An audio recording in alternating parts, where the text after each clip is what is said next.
மாணவர்களே வணக்கம். இன்னைக்கு கரைசல்கள் பாடத்தில் ஒரு மதிப்பெண் வினாக்கள் ஒரு 15 கேள்வி பார்க்கலாம். ஃபர்ஸ்ட் கேள்வி பாருங்க. 250 கிராம் நீரில் 1.8 கிராம் குளுக்கோஸ் கரைக்கப்பட்ட கரைசலின் மொலாரிட்டி கேட்கிறாங்க. அதாவது 250 கிராம் நீரில் 1.8 கிராம் 250 கிராம் நீரில் 1.8 கிராம் குளுக்கோஸ் கரைக்கப்பட்ட கரைசலின் மோலாலிட்டி என்னன்னு கேட்குறாங்க. 4 விடை கொடுத்துருக்காங்க. 0.2 மொலாரிட்டி ஸ்மால் எம் வந்துருக்கும். மொலாரிட்டி யூனிட்டு ஸ்மால் எம், அது தவறாக கொடுத்துருக்கு. அழகு தவறாக புக்கில் 0.01 small M molarity, 0.02 molarity, 0.04 molarity. இப்போ மொலாரிட்டிக்கு என்ன ஃபார்முலானா கரை பொருளின்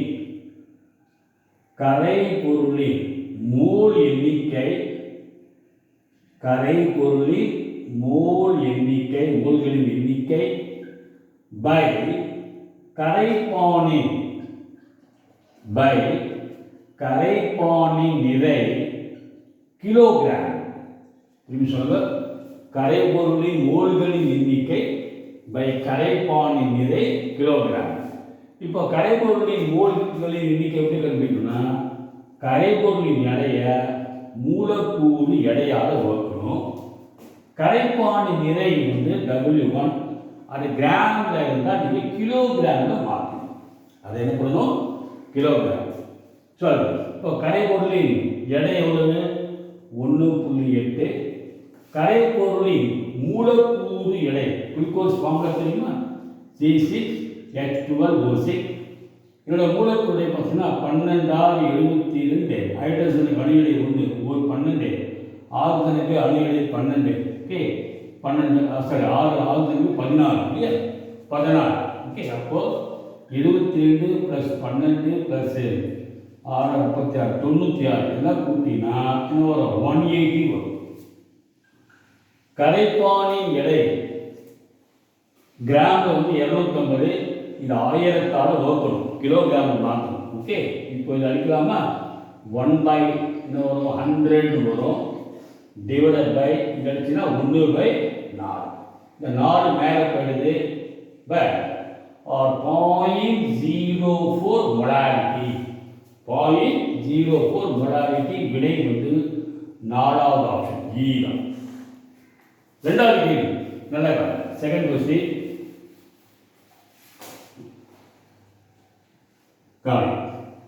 பின்வரும் செறிவு அலகுகளில் வெப்பநிலையை சார்ந்து அமையாதவை எவை கேட்கிறார். பின்வரும் செறிவு அலகுகள் வெப்பநிலையை சார்ந்து அமையாதவை எவை? மொலாரிட்டி, மொலாரிட்டி, மோல் பின்னம்.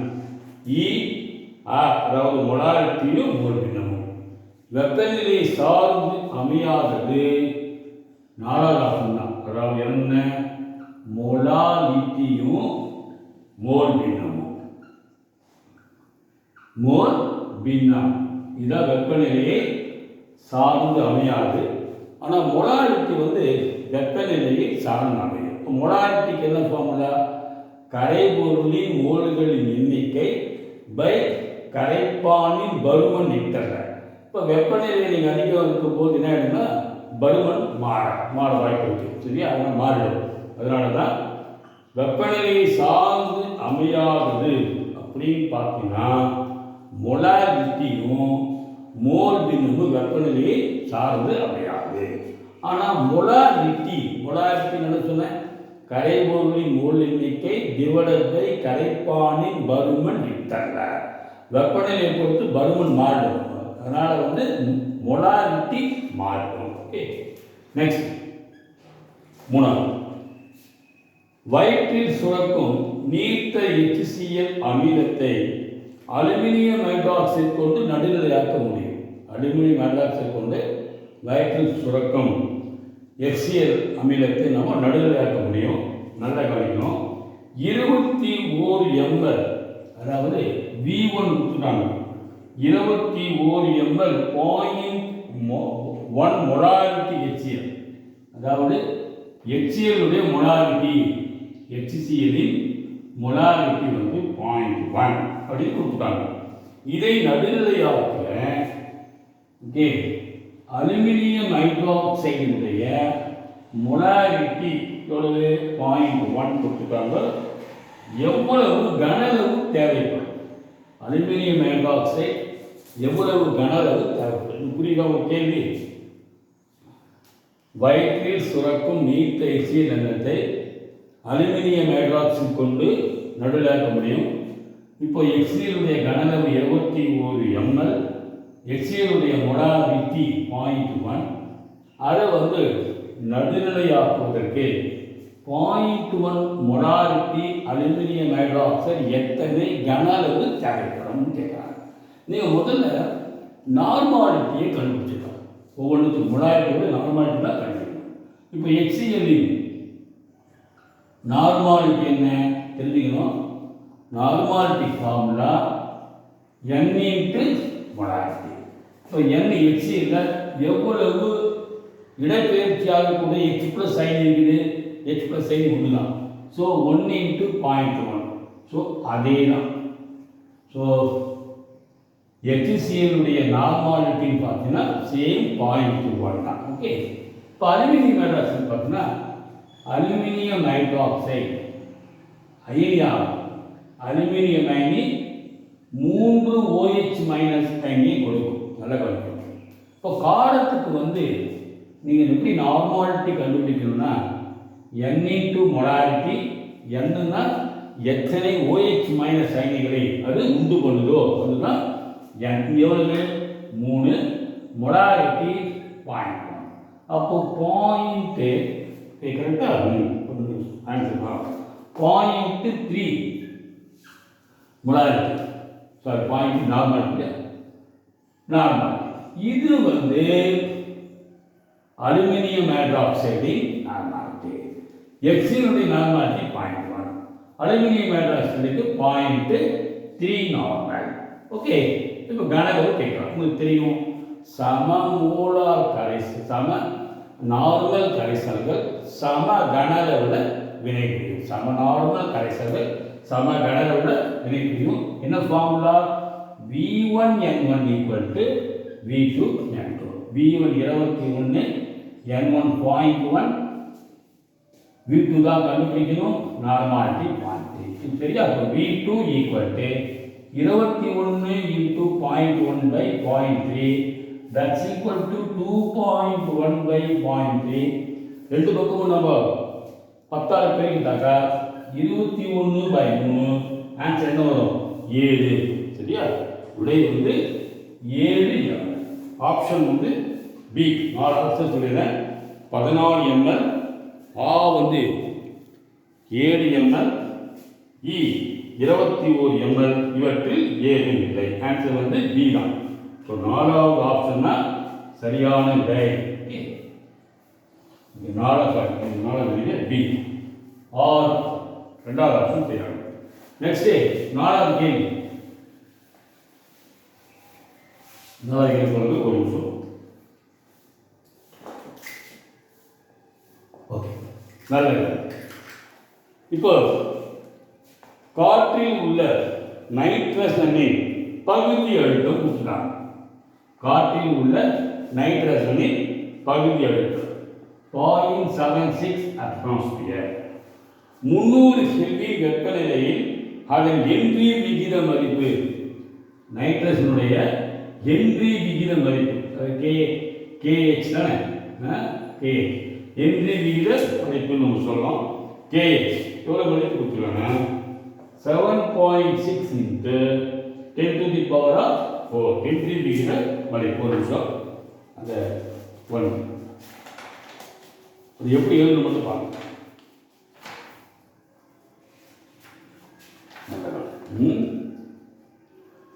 KH போட போகிறோம்.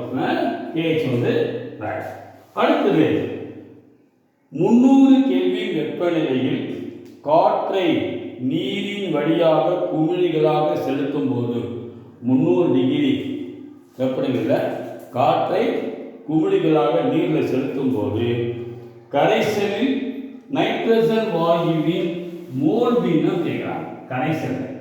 கரைசலில் நைட்ரஜன் வாயுவின் மோல் பின்னம் என்னன்னு கேட்குறாங்க. கேள்வி புரியுதா? காற்றில் நைட்ரஜனுடைய பகுதி அழுத்தம் கொடுத்தாங்க, ஹென்றி விகித மாறிலி கொடுத்தாச்சு, கரைசலில் நைட்ரஜனுடைய மோல் பின்னம் கேட்குறாங்க. 4 விடை. 1 × 10⁻⁴, 1 × 10⁻⁶,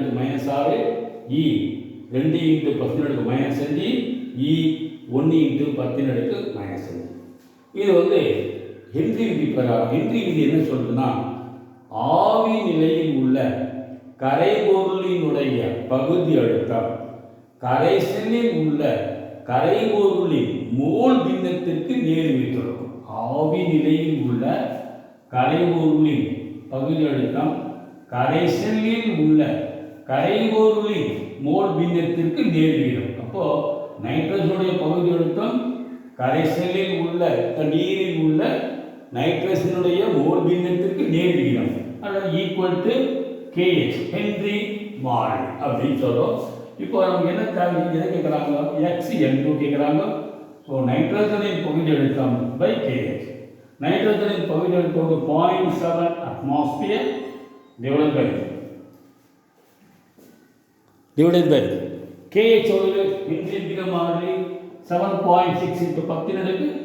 ஓகே, நல்லா காணிக்கணும். இது மேலே போச்சுன்னா ஏதாவது சொல்கிறோம். இது அட்மாஸ்பியர் KH, இங்கே KH வரணும்.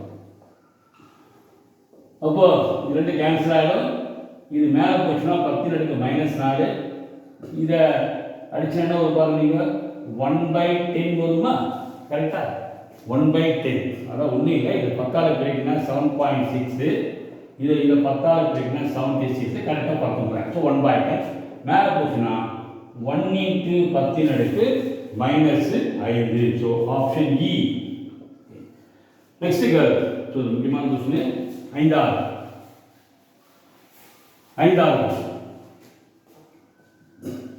350 கெல்வின் வெப்பநிலையில் நீரில் நைட்ரஜன் வாயுவின் கரைதிறனுக்கு 350 கெல்வினில் நீரில் நைட்ரஜன் வாயுவின் கரைதிறனுக்கு ஹென்றி விதி மாறிலி மதிப்பு, ஹென்றி மாறிலி கொடுத்தாங்க. 8 × 10⁻⁴ அட்மாஸ்பியர். காற்றில் நைட்ரஜனுடைய மோல் பின்னம், காற்றில் நைட்ரஜனின் மோல் பின்னம் எவ்வளவு? 0.5 இது கொடுத்தாங்க. அப்புறம் 350 கெல்வின் வெப்பநிலை மற்றும் 4 வளிமண்டல அழுத்தத்தில் அழுத்தம் எவ்வளவு? மொத்த அழுத்தம். ஸோ மொத்த அழுத்தம் அது கொடுத்தாச்சு. எவ்வளவு? 4 அட்மாஸ்பியர்னு. அழுத்தத்தில் நல்லா கவனிக்கணும். 10 மோல்கள் நீரில், 10 மோல் எடுத்துக்கிற நீர், அதில் கரையும் காற்றில் உள்ள நைட்ரஜனின் மோல் எண்ணிக்கை கேட்குறாங்க. 10 மோல் நீரில் கரையும் நைட்ரஜனின் மோல் எண்ணிக்கை. 4 விட ஒரு பெரிய சம்பளம் நல்லா கவனிக்கும். 4 × 10⁻⁴, 4 × 10⁴, 2 × 10⁻⁴, 2.5 × 10⁻⁴. இப்போ காற்றில் நைட்ரஜனுடைய மோல் பின்னம் கொடுத்தாங்க, மொத்த அழுத்தம் கொடுத்தாங்க. அப்போ காற்றில் நைட்ரஜனுடைய பகுதி அழுத்தம் என்ன ஃபார்முலானா தெரிஞ்சுக்கணும். மோல் பின்னம், சரியா? மோல் பின்னம் X2 காற்றில், அதாவது மோல் பின்னம், அதாவது இது காற்றில் நைட்ரஜனுடைய மோல் பின்னம் இன்டு மொத்த அழுத்தம். நல்லா கவனிக்கணும். பகுதி அழுத்தத்துக்கு என்ன ஃபார்முலானா மோல் பின்னத்தை மொத்த அழுத்தத்தால் பெருக்கணும். காற்றில் பகுதி அழுத்தம்னா காற்றில் நைட்ரஜன் மோல் பின்னம் 0.5, மொத்த அழுத்தம் 4. So 2 atmosphere. இதுதான் பகுதி அழுத்தம். இப்போ ஹென்றி விதி என்ன சொல்லுது? அதாவது ஆவி நிலையில் உள்ள ஒரு கரைபொருளுடைய பகுதி அழுத்தம் இருக்க நேர் விகிதம் கரைசலில் உள்ள கரைபொருளின் மோல் பின்னத்திற்கு நேர் விகிதம். இது வந்து கரைசலில் உள்ள கரைபொருளின் மோல் பின்னம் X2. Okay, not. இப்போ இது வந்து 2 KH மதிப்புள்ளது 8 × 10⁴. N2 நம்ம எப்படி எழுதலாம்? X2 கரைபொருளின் மோல் பின்னம் N2 N1 + N2. Okay, so 2 = 8 × 10⁴. இப்போ இந்த N2 தான் கேட்கலாம். அதாவது நீரில் அந்த நைட்ரசன் வாயுவினுடைய மோல்களின் எண்ணிக்கை தான் கேட்குறான். நீரில் கரையும் நைட்ரசன் வாயு மோல்கள் இதுதான் கேட்குறாங்க. N2 தான் கேட்குறான். N1 எவ்வளோ நீர் எடுத்துக்கிறோம்? Mole 10 mole. ஓகே, புரியுதா? இது வந்து நீருக்குள்ள 10 மோல் ப்ளஸ் N2. ஓகே, இப்போ நல்லா காணுங்க. இதை நம்ம கிராஸ் மல்டிப்ளை பண்ணலாமா? 2/8 × 10⁴ = N2/N2 + 10. புரியுதா? N2 + 10. இதை நம்ம திருப்பி தலைகீழ மாற்றிக்கணும். சொல்லுங்க, தலைகீழ மாற்ற என்ன வரும்? 8 × 10⁴ = N2/10 × N2. கரெக்டா? சரி, இது அடிச்சுன்னா 4 முறை 4 × 10⁴ இது அடிங்க 1 + 10/N2. 1 இதை பிரிச்சுக்கலாம் இல்லை? N2/N2 + 10/N2. சரி, இப்படி கொண்டு வந்து 4 10⁴ என்ன வரும்? ரைட் வருமா? -1 ஆகிடும் = 10/N2. அப்போ 3999 = 10/N2. நம்ம கண்டுபிடிக்க வேண்டியது N2 தான். N2 உடைய கிராஸ் பண்ணிக்கணும். குறுக்கு பெருக்கு சொன்னால் 10/3999. ஸோ இதை நீங்கள் சிம்பிளிஃபை பண்ணால் 2.5 × 10⁻⁴. 2.5 × 10⁻⁴. ஸோ ஆப்ஷன் இ 4ஆவது. சரியா? க்ளீனாக புரிஞ்சுதா உங்களுக்கு? ஒரு நிமிஷம், உங்களுக்கு 3 தடவை உங்களுக்கு கிடைக்கிறேன். நல்லா. ஓகே, ஒரு நிமிஷம், 1 மினிட்டுங்க. உங்களுக்கு 3 மினிட் கிடைக்கிட்டா நல்லது. 4ஆவது ரைட்டா? சரியான விடை இது. சரி, இப்போ திரும்பி சொல்லலாமா? அதாவது ஹென்றி விகித மாறிலி மதிப்பு கொடுத்தாச்சு. காற்றில் நைட்ரஜனுடைய மோல் பின்னம் 0.5, மொத்த அழுத்தம் கொடுத்தாச்சு. அப்போது நைட்ரஜன் பகுதி எடுத்தோம்னா காற்றில் நைட்ரஜனின் மோல் பின்னத்தை மொத்த அழுத்தத்தை பிரிக்கிற கிடைச்சிடும். இப்போ நைட்ரஜனின் பகுதி அழுத்தம் கொண்டு ஹென்றி விகித மாறிலி இன்ட்டு நீரின் நைட்ரஜனுடைய மோல் பின்னம். இது ஃபார்முலா நீரில் இருக்கிற நைட்ரஜனோட மோல் எண்ணிக்கை பை நீரின் மோல் எண்ணிக்கை ப்ளஸ் நைட்ரஜனின் மோல் எண்ணிக்கை. ஓகே, நீரில். அப்போ இது 2 தெரியும். இது 8 × 10⁴ N2/10 + N2. ஓகே, அப்போ ஏதாவது பாருங்க 2/, நல்லா இது 2 இது டிவைட் கிராஸ் பண்ணி பார்த்தீங்க N2/N2 + 10. ஓகே, தலைகீழாக மாற்றிக்கணும். அப்போ 4 × 10⁻⁴ = 1 + 10/N2. இதை 1 எப்படி கொண்டு போயிடும்? இப்போ 39999 = 10/N2 or N2 = 10/3999 that is equal to 2.5 10⁻⁴. Next 6வது பாருங்க. 6வது क्वेश्चन. ரெண்டு கணக்கு கொஞ்சம் கஷ்டமாக இருக்கும்.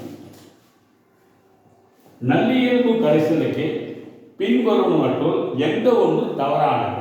நல்லியல்பு கரைசல் ΔH கலத்தல் 0 சரியானது. ΔU கலத்தல் அக ஆற்றல் மாற்றம் 0 சரியானது.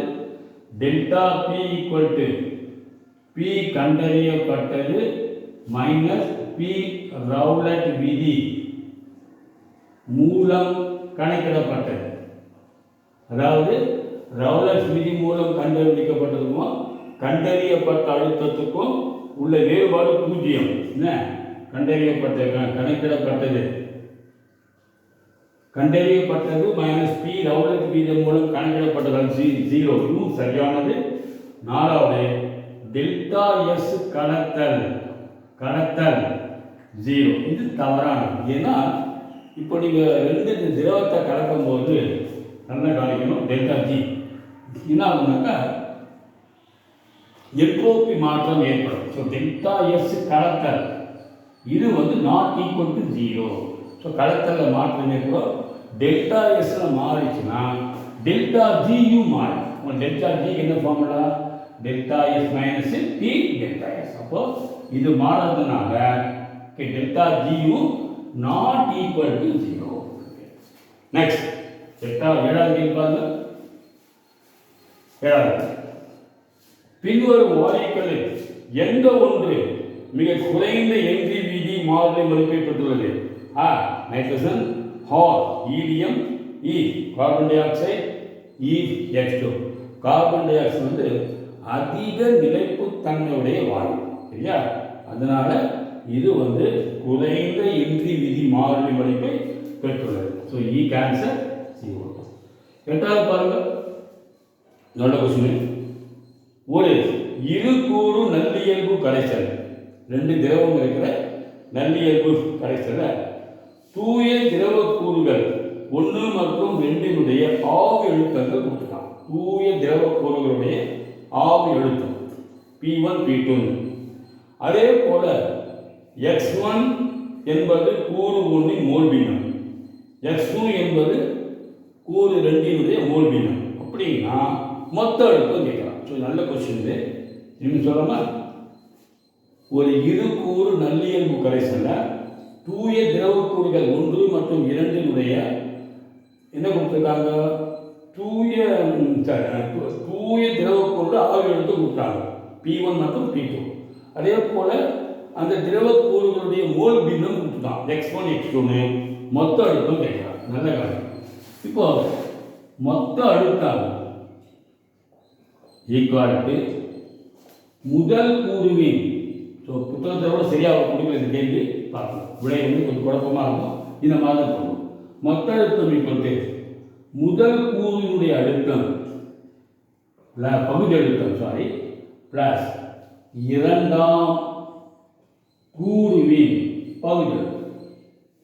முதல் கூறுவின் பகுதி அழுத்தம், இரண்டாம் கூறுவின் பகுதி அழுத்தம். உங்களுக்கு தெரியும், முதல் கூறு பகுதி அழுத்தம் அது எப்படி இருக்குன்னு சொன்ன அதனுடைய மோல் பின்னத்திற்கு நேர்விட்டு இருக்கும். கரெக்டா? சரி. அப்போ தட் இஸ் ஈக்குவல் டு ஒரு மாறிலி. அந்த மாறிலி தான் என்னது? இந்த முதல் கூறினுடைய என்ன சொல்றோம் நம்ம? தூய முதல் கூறினுடைய ஆவி அழுத்தம். இந்த மாறிலி ஒரு கான்ஸ்டன்ட் இருக்குல்ல, அதுதான் பியூர் முதல் கூறினுடைய ஆவி அழுத்தம். தூய முதல் கூறினுடைய ஆவி அழுத்தம். ஓகே, சரி. இதுதான் P1 மாறிலி.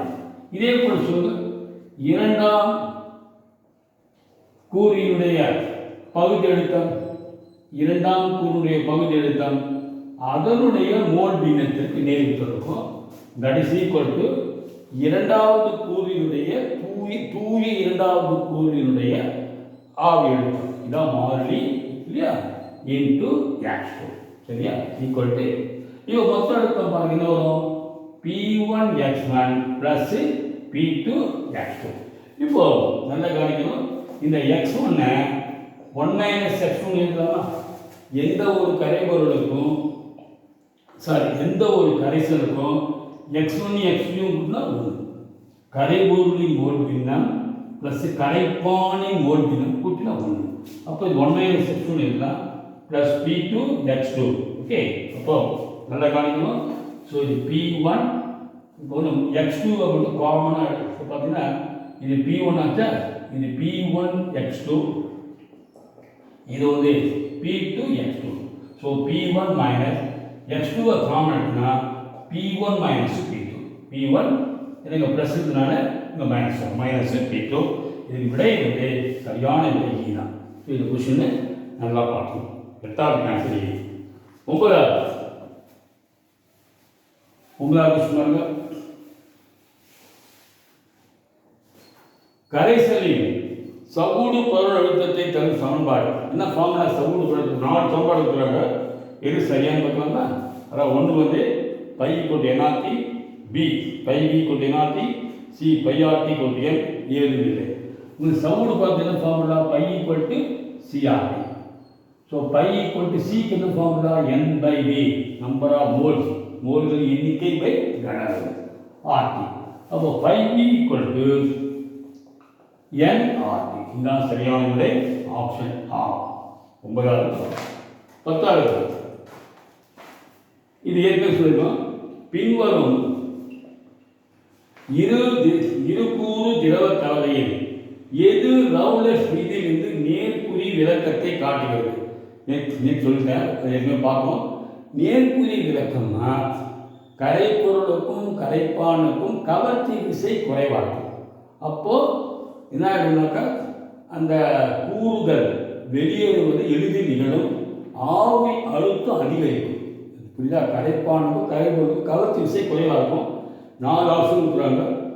அசிட்டோன் சூரஃபான், நீர் நைட்ரிக் அமிலம், HCl நீர், எத்தனால் நீர். ஆன்சர் வந்து எத்தனால் நீர். இதுதான் நேர்குறி ரவுலட் விதியிலிருந்து நேர்குறி விளக்கம், எத்தனால் நீர். நெக்ஸ்ட் கவனம். இப்போ 11ஆம் கேள்வி. ஏ மற்றும் பி 2 வாயுக்களின் என்ட்ரி விதி மாறிலி மதிப்பு. அதாவது என்ட்ரி விதி மாறிலி. ஏக்கு பார்த்தீங்கன்னா எக்ஸ் கொடுக்குறாங்க, அதே மாதிரி பிக்கு வந்து ஒய். சரி, ஏ உடனான பியின் மோல் பின்னம் கொடுத்துருக்காங்க, XA by XB. ஏ உடனான பியின் மோல் பின்னம் 0.2 அப்படின்னு கொடுத்துருக்கு. நீரில் கரையும் பி மற்றும் ஏயின் மோல் பின்ன விகிதம் கேட்கலாம். இது கொஞ்சம் கஷ்டமாக நல்லா புரிஞ்சுக்கணும். இப்போ திரும்பி சொல்லலாமா? ஏ மற்றும் பி 2 வாயுக்களின் என்ட்ரி வீத மாறிலி மதிப்புகள் முறையே எக்ஸ் மற்றும் ஒய். ஏ உடனான பியின் மோல் பின்ன விகிதம் 0.2 XA by XB.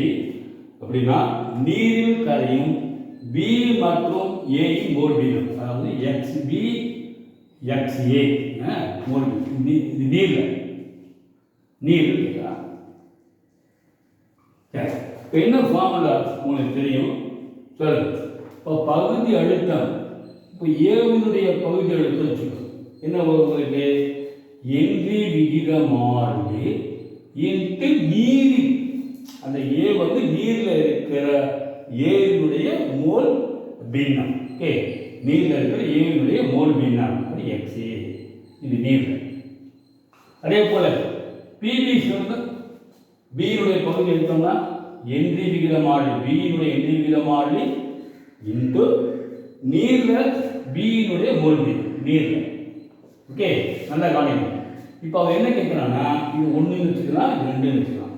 இப்போ XB நீர் பை XA நீர் கேட்குறான். அப்போது 2 1ஆல் வகுத்துருங்க. சரியா? அப்படின்னு பாருங்க, PB by PA equal to KHB by KHA. இது ஓகேங்க. XB நீரில் பை XA நீரில். நமக்கு தேவை இதுதான் தேவை. சரியா?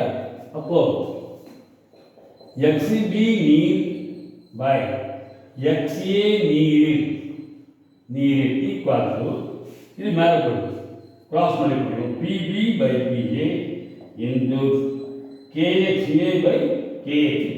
கிளீனாக புரிஞ்சுதா? இப்போ தெரிஞ்சுங்க, இந்த பகுதி அழுத்தம் நல்லா கவனிக்கணும். பகுதி அழுத்தம் பார்த்தீங்கன்னா என்ன எதை பொறுத்தது? மோல் பின்னத்தை பொறுத்து. பகுதி அழுத்தம் வந்து உங்களுக்கு தெரியும் என்ன, பகுதி அழுத்தம் வந்து எதை பொறுத்தது பார்த்தீங்கன்னா உங்களுக்கு புரிய விஷயம். ஒரு பாயிண்ட் பார்க்குறேன். ரைட், இப்போ பகுதி அழுத்தங்கள் பார்த்தீங்கன்னா ரைட். இப்போ பகுதி அழுத்தமானது நல்லா கவனிக்கணும், மோல் பின்னத்திற்கு நேர்விட்டு இருக்கும். உங்களுக்கு தெரியும் பகுதி அழுத்தம் என்ன ஃபார்முலா, மொத்த அழுத்தம் இன்ட்டு மோல் பின்னம்னு சொல்லியிருக்கேன். மொத்த அழுத்தம் இன்ட்டு மோல் பின்னம் அப்படின்னு சொல்லியிருக்கோம். அப்போ பகுதி அழுத்தமானது மோல் பின்னத்திற்கு நேர்விகிதம். இப்போ பிபினா XB, அதாவது காற்றில் உள்ள அதனுடைய மோல் பின்னம். பிஏனா இது XAக்கு நேர்விட்டு இருக்கும், பிபி வந்து XBக்கு நேர்விட்டு இருக்கும், பிஏ வந்து XA. ஸோ இந்த மாதிரி சொல்லுங்க, இது X/Y. ஓகே சரி. இப்போ பார்த்தீங்கன்னா நல்லா கவனிக்கணும், XB அப்படியே சொல்லுவாங்க. ஆன்சர் பார்த்தீங்கன்னா XB 4. இப்போ நல்லா கவனிக்கணும், இப்போ XA/XB பாயிண்ட் 2, அப்போ XB/XB 1/0.2 into X/Y. இதை 1/0.5 5 வருமா, 1/0.5 ரெண்டு பக்கம் 10 கேளுங்க, 10/2 5 வரும். So 5x/5 correct answer. ரொம்ப கொஞ்சம் கஷ்டமான கொஸ்டின் அது. 5x/5 super. திரும்பி சொல்லுப்பா. இப்போ எந்திரி விகித மாறுதல், அதாவது நல்ல A மற்றும் B இரண்டு ஓரைகளின் எந்திரி விகித மாறுதலின் மதிப்பு இது x/y. அடுத்தது A உடனான B இன் மோல் பின்னம் XA/XB 0.2 கொடுத்துருக்கான். நீரில் கரையும் B மற்றும் A இன் மோல் பின்னம் வீதம் கேட்கலாம். நீரில் XB/XA அதனுடைய மோல் பின்னம் வீதம் கேட்கிறாங்க. PA எந்திரி விகித பிரகாரம் எந்திரி விகித மாறுதல் KHA × XA நீரில், PBனா KHB × XB. ரெண்டாவது சமன்பாடு ஒன்றாவது ஓகேங்க, இந்த மாதிரி வரும். நமக்கு இதுதான் தேவை, இதை கிராஸ் பண்ணி பண்ணுவீங்க. அடுத்து நாம் சொல்ல பகுதி அழுத்தமானது மோல் பின்னத்திற்கு நேர்விகிதம். அப்போது இது XB/XA எழுதலாம். நமக்கு XA/XB தான் 0.2, XB/XA 1/0.2 into XY, X/Y. அப்போ 5x/y. ஸோ இப்போ 12வது கேள்வி, இது ஒரு கஷ்டமான கொஸ்டின் தான். ஸோ இதுக்கு ஆன்சர் என்னன்னா டி 4வது 11க்கு ஆன்சர் டி. சரி 12வது கேள்வி பாருங்க. 100 கிராம் சென்டிகிரேட் 100 டிகிரி சென்டிகிரேட் வெப்பநிலையில் 100 கிராம் நீரில் வெயிட் ஆஃப் சால்வெண்ட் 100 கிராம், அதாவது கரைப்பானி நிலை, கரைப்பான் 100 கிராம், 6.5 கிராம் கரைபொருள். இது வந்து கரைபொருள், நல்லா கவனிக்கணும். கரைபொருள் 6.5 கிராம், இது கரைப்பான். ஓகே. ஆவி அழுத்தம் கொடுத்துட்டோம். கரைசலின் ஆவி அழுத்தம் 732 mm, இது கரைசலுக்கு 732 mm. கேபி மதிப்பு கொடுத்தாச்சு 0.52. எனில் கரைசலின் கொதிநிலை என்னன்னு கேட்கலாம். ஸோ ரொம்ப கொஞ்சம் பெரிய கணக்கு தான், நல்லா கவனிக்கணும். இப்போ 4 விடை சொல்லிடுறேன். 102 degree centigrade, 100 degree centigrade, 101 degree centigrade, 100.52 degree centigrade. அதாவது 100 கிராம் கரைப்பானில் நீரில் 100 டிகிரி சென்டிகிரேட், அது முக்கியம், 6.5 கிராம் கரைபொருள் கரைந்திருக்குது. அந்த கரைசலுடைய ஆவி அழுத்தம் கொடுத்தாச்சு, கேவி கொடுத்தாச்சு. என்ன கேட்குறாங்க உங்களுக்கு, கொதிநிலை கேட்குறாங்க. கரைசல் முதல்ல என்ன பண்ணணும், 100 டிகிரி சென்டிகிரேட்டில் வெப்பநிலையில் என்ன ஆகிடும், 100 டிகிரி சென்டிகிரேட்டில் தான் இப்போ நீரினுடைய ஆவி அழுத்தம் என்னவாக இருக்கும். தூய நீரின் ஆவி அழுத்தம் எவ்வளோ இருக்குது, அதாவது உங்களுக்கு தெரியும், அதாவது நீரினுடைய ஆவி அழுத்தம் அந்த 100 டிகிரி சென்டிகிரேட் கொதிநிலையில் வளிமண்டல அழுத்தத்துக்கு சமமாகும். நீரின் ஆவி அழுத்தம் வளிமண்டல அழுத்தத்துக்கு சமமாகும். புரியுதுல, கொதிநிலையில் தான். அதனால கொதிநிலையில் சொல்லிப்பீங்க, எந்த வெப்பநிலையில் ஒரு திரவத்தினுடைய ஆவி அழுத்தம் வளி அழுத்தத்திற்கு சமமாகிறதோ அதுதான் கொதிநிலை. அப்போ தூய நீரின் ஆவி அழுத்தம், தூய நீருக்கு பார்த்தீங்கன்னா 760, ஏன்னா வளிமண்டல அழுத்தம் 760. ஸோ தூய நீர் வந்து 100 டிகிரி சென்டிகிரேட்டில் தூய நீரின் ஆவி அழுத்தம் வளிமண்டல அழுத்தத்திற்கு ஆவிக்கு சமம். சரி, இது வந்து P0. P எவ்வளவு? 732. சரியா? ஸோ நீங்கள் இந்த ஆவி அழுத்த குறைவு இந்த formula P0 minus P by P0 equal to N2 by N1 படிச்சுட்டு N2 பை N1. அதாவது ஒப்பு ஆவி அழுத்த குறைவுங்கிறது X2 ரவுலட் விதி பிரகாரம் கரைபொருளின் மோல் வீதத்துக்கு சமம் அல்லது N2 பை N1. இப்போ P0 மைனஸ் P எவ்வளவு? 760 மைனஸ் 732 பை 760 ஈக்குவல் டு N2னா W2 by M2 into M1 by W1. இதை கழிச்சுக்கலாமா? காணி இது பார்த்தீங்கன்னா ஒரு பெரிய ஆன்சர் கொடுக்கப்படுது. இப்போ இது ஃபங்க்ஷன் 28 வரும். ஸோ 28 பை 760 ஈக்குவல் டு கரைபொருளின் எடை W2 சொல்லவே 6.5. இப்போ கரைபொருளினுடைய மூலக்கூறு எடை நீ கண்டுபிடிச்சிருக்க பாருங்க. சரியா? இன்று நீரினுடைய மூலக்கூறு எடை 18, நீரின் எடை வந்து 100 கிராம். இந்த கணக்கில் நீர் எடையை வந்து கிராமில் தான் வச்சுக்கணும். இப்போ நீங்கள் சிம்பிளிஃபை பண்ணால் M2 என்ன வரும்னா 6.5 into 18 into 760 by 28 into 100 that's equal to 31.75. சரியா? இப்போ இதை வச்சுக்கிட்டுனா நம்ம கொதிநிலையை கண்டுபிடிக்கிறோம். உங்களுக்கு தெரியும் என்ன formula? Delta TB equal to KB into molarity. இப்போ delta TB equal to KB எவ்வளவு? 0.52. மொலாரிட்டினா கரைபொருளின் எடை பை கரைப்பானின் எடை கிலோகிராம் போனோம். சொல்லுங்க. சாரி, மொலாரிட்டிக்கு என்ன போனோம் சொல்லு? கரைபொருளின் எடை பை கரைபொருளின் மூலக்கூறு எடை. என்ன தானே ஃபார்ம் போடலாமா? ஸ்டெப் ஸ்டெப்பாக போடலாம். N2 by W1. மொலாரிட்டினா N2 பை W1. N2னா கரைபொருளின் மோல் எண்ணிக்கை பை கரைப்பானின் எடை கிலோகிராமில். அப்போ delta TB equal to 0.52 W2 by W2 by N வருமா? Sorry, M2 by W2. N2 என்ன வரும்? கரைபொருளின் எடை கரைபொருளின் மூலக்கூறு எடை டிவைடட் பை கரைப்பானின் எடை கிலோகிராம். அப்போ 0.52 கரைபொருளின் எடை எவ்வளவு? 6.5. மூலக்கூறு எடை கண்டுபிடிச்சிருக்கும் எவ்வளவு? 31.75 டிவைடட் பை நீருக்கு எவ்வளவு? கிராமில் 100 கிலோகிராம். சாரி, கிலோகிராம் ஆகும் இல்லையா? கரைப்பான் இல்லை கிலோகிராம். கரெக்ட் தான். இது 1/10. இந்த 10 மேலே வந்துடும்.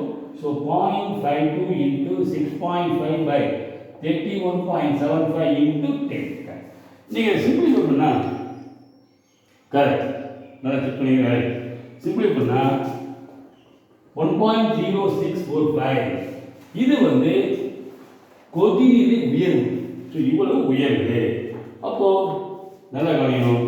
கரைசலின் கொதிநிலை டீனாக்கா நீரினுடைய கொதிநிலை தூய நீரின் கொதிநிலையோட இதை ஆட் பண்ணிடணும். அதாவது T0 plus delta TB 100 plus 1.0645. So 101.0645 degree centigrade. So option இ. 14 கேள்வி பாருங்க. 14 ரவுலட் விதிப்படி ஒரு கரைசலின் ஒப்பு ஆவியழுத்த குறைவு எதற்கு சமம்? என்ன சொல்லியிருக்கேன்? கரைப்பானின் மோல் வீதம்னா கரைபொருளின் மோல் வீதம், கரைபொருளின் மோல் எண்ணிக்கை, கரைப்பானின் மோல் எண்ணிக்கை. கரைபொருளின் மோல் வீதம். 13க்கு 14 கேள்வி பாருங்க. நல்ல கணக்கு. 14 கேள்வி. இப்போ ஒரே வெப்பநிலையில் பின்வரும் கரைசல்கள் எந்த இணை ஐசோட்டானிக் கரைசல்? பாருங்க. ஃபர்ஸ்ட் பாருங்க. 0.2 barium chloride, 0.2 molarity barium chloride, 0.2 molarity urea. இது பார்த்தீங்கன்னா யூரியா மின் பகுதி அல்ல, ஆனால் இது மின் பகுதி. செறிவு ஒன்றா இருக்குது, ஆனால் இது துகள் அதிகமாக 3 துகளை கொடுக்கும். ஒரு பேரியம் 2 குளோரைடு. ஸோ அப்போ ஐசோட்டானிக் கரைசல் இருக்காங்க. ஐசோட்டானிக் என்ன? ஒத்த சமூடு பரவல் அழுத்தம் இருக்கும். அது எப்படி இருக்கும்? செறிவு ஒன்றா இருக்கணும், துகள் எண்ணிக்கை ஒன்றா இருக்கும். சரி, அடுத்து bar B 0.1 glucose 0.2 molarity urea. சொல்லுங்க, இது ரெண்டுமே மின்பகுதி அல்ல, ஆனால் செறிவு மட்டும் வேறுபடும். ஓகே, அடுத்து பாருங்க 0.1 m NaCl 0.1 m sodium sulphate. இதில் செறிவு ஒன்றா இருக்கு, ஆனால் துகள் எண்ணிக்கை வேறுபடும். இதில் 2, இதில் 3. Next 0.1 barium nitrate 0.1 m sodium sulphate. இதில் பார்த்தீங்கன்னா செறிவு ஒன்றா இருக்குது. இது 3 அயனிகளை கொடுக்கும், இதுவும் 3 அயனி. கரெக்டா? பேரியம் அயனி 2 நைட்ரேட், இது 2 சோடியம் அயனி 1 சல்பேட், இதுவும் 3 அயனி, இதுவும் 3 அயனி. அப்போ இதுதான் ஒத்த சமூடு பழக்கத்தை பெற்றிருக்கும். 14வது இ. 15வது கொஸ்டின் பார்க்கலாம். ஒரு மின்பகுதி இல்லா சேர்மத்தின் எளிய வாய்ப்பாடு கொடுக்கலாம். சரியா? 6 கிராம் இதுதான் எக்ஸ் எளிய வாய்ப்பாடு. 6 கிராம் எக்ஸ் எடை வந்து 6 கிராம் கொண்டுள்ள கரைசலானது அதே வெப்பநிலையில் 0.25 m குளுக்கோஸ் கரைசலை போலவே சமூடு பரவல் அழுத்தத்தை செலுத்துகிறது. 6 கிராம் ஒரு கவர் இந்த கணக்கில் 1 லிட்டர்னு கொடுத்துடணும். 6 கிராம் 1 லிட்டர் கரைசலில் 1 லிட்டர் கரைசல், அதாவது கன அளவு 1 லிட்டர்னு அவன் கொடுத்துருக்கணும். அப்போதான் போட முடியும் இந்த கணக்கு. 6 கிராம் கரை எக்ஸ் வந்து 1 லிட்டர் கரைசலில் உள்ளதுன்னு வச்சுக்கலாம். அது பார்த்தீங்கன்னா 0.025 மொலாரிட்டி குளுக்கோஸ் கரைசலை போலவே அதே சமூடு பரவல் அழுத்தத்தை செலுத்துகிறது. அதாவது இந்த கரைசலுடைய சமூடு பழக்கமும் குளுக்கோஸ் கரைசல் சமூடு பழக்கம் சமமாக. ஓகே, இது வந்து குளுக்கோஸ் கரைசல், இது எக்ஸுங்கிற ஒரு கரைபொருள் கரைசல். என்ன ஃபார்முலா சொல்லுங்க? பையன் சிஆர்டி. இது C1 வச்சுக்கலாமா? இது சொல்லுங்க C2RT. கரெக்டா? இந்த ஆர் கட் பண்ணிடலாம். சி செறிவு சொல்லுங்க. செறிவுக்கு என்ன ஃபார்முலா? W எடை, மூலக்கூறு எடை, கனளவு, கரைசலின் கனளவு லிட்டர். இதனுடைய செறிவு எவ்வளோ கொடுத்துட்டாங்க? உடனே கொடுத்துட்டாங்க பாருங்க. குளுக்கோஸ் 0.025. இப்போ எடை எவ்வளவு? 6 கிராம். ஓகே, மூலக்கூறு தான் நீ கண்டுபிடிக்கணும். மூலக்கூறு கண்டுபிடிக்கணும். கனளவு எவ்வளவு? 1 லிட்டர். 1 லிட்டர் கரைசல் ஈக்குவல் டு, ஓகே, அப்போ x ஈக்குவல் டு 6/025. நீங்கள் சிம்பிளிஃபை பண்ணால் நல்லா கவனிக்கணும், 240 வரும். இது வந்து மூலக்கூறு நிறை. ஸோ 11th படிச்சுப்பீங்க, அந்த மாதிரி பண்ணணும். இது விகித வாய்ப்பாடு. விகித வாய்ப்பாட்டு நிறை எவ்வளவு? கார்பனுக்கு 12, ஹைட்ரஜனுக்கு 2, ஆக்சிஜனுக்கு 16. ஸோ 20 இன்னொரு 30 30. அப்போ n கண்டுபிடிக்கணும். மூலக்கூறு நிறை விகித வாய்ப்பாடு நிறை அடிச்சுன்னா 8 வரும். அப்போ மூலக்கூறு வாய்ப்பாடு கேட்கலாம். வாய்ப்பாடுனா இந்த CH2O-வை 8ஆல் பிரித்தாக்கா C8 H16 O8. ஸோ சரியான விடை ஆப்ஷன் ஆ. இது புரியுதுல? எக்ஸுங்கிற ஒரு கரைபொருளை எளிய இருக்கிற வாய்ப்பு கொடுத்துருக்காங்க. 6 கிராம் 1 லிட்டர் கரைசல் இருக்குது. அது வந்து 0.025 மொலாரிட்டி செறிவு உடைய குளுக்கோஸ் கரைசலை போலவே சமூடு பரவல் அழுத்தத்தை பெற்றுள்ளது.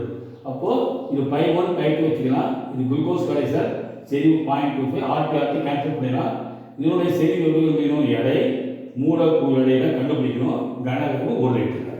அப்போ எக்ஸ் வந்துடும் 240. மூலக்கூறு 240, விகித வாய்ப்பாடு 30, என்னன்னாக்கா 8. அப்போ மூலக்கூறு வாய்ப்பாடுனா C8 H16 O8. Okay, thank you.